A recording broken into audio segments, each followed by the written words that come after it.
আমার যদি কখনো কারো ভিডিওতে কোনো রকম খটকা লাগে আমি কিন্তু তার প্রোফাইল চেক করে নিই, তারপরেই হয়তো তাকে গিয়ে কমেন্টটা করি। ডিটেলসে না জেনে শুনে কাউকে কমেন্ট করাটা কখনোই আমি উচিত মনে করি না। তুলসী গাছের উপরে দড়িটা বাঁধা দেখে একজন কমেন্ট করেছে যে তুলসী গাছে যেন কাপড়ের জল না পড়ে।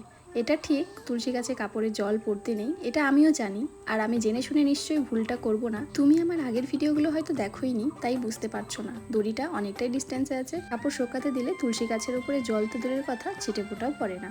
একটা ভিডিও দেখি হট করে কমেন্টটা করে দিয়ে চলে যাও, তারপর বুঝতেও পারো না যে সেই কমেন্টটা কারো খারাপও লাগতে পারে। তাই আগে ভালো করে প্রোফাইলটা চেক করে ভিডিওগুলো পুরো দেখে তারপর না হয় কমেন্ট করো।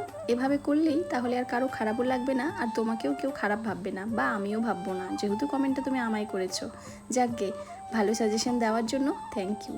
আর এদিকে দেখো, আমি কিন্তু আজকে এতটা গরম যে আমার সব কাজ বাজ সেরে আমি কিন্তু চলে এসেছিলাম বাসতলায়, মানে আমাদের বাড়ির সামনের ফাঁকা জায়গাটা। এখানে বসে একটা আলাদাই শান্তি, সেই সুন্দর একটা হাওয়া দিচ্ছিল। আর এই যে দেখো, গরমে অবস্থা খারাপ, এত গরম দিচ্ছে দুদিন ধরে, মানে কিছু বলার নেই। আর এদিকে কাকিও চলে এসেছিলো, পাশের বাড়ির কাকিটা, তারা আমরা সবাই মিলে আড্ডা দিচ্ছিলাম। আর এক ভাস্তি দিল কাবরাঙা আমার জন্য নিয়ে এসেছিলো। আর এই যে ফ্রুটির কাণ্ড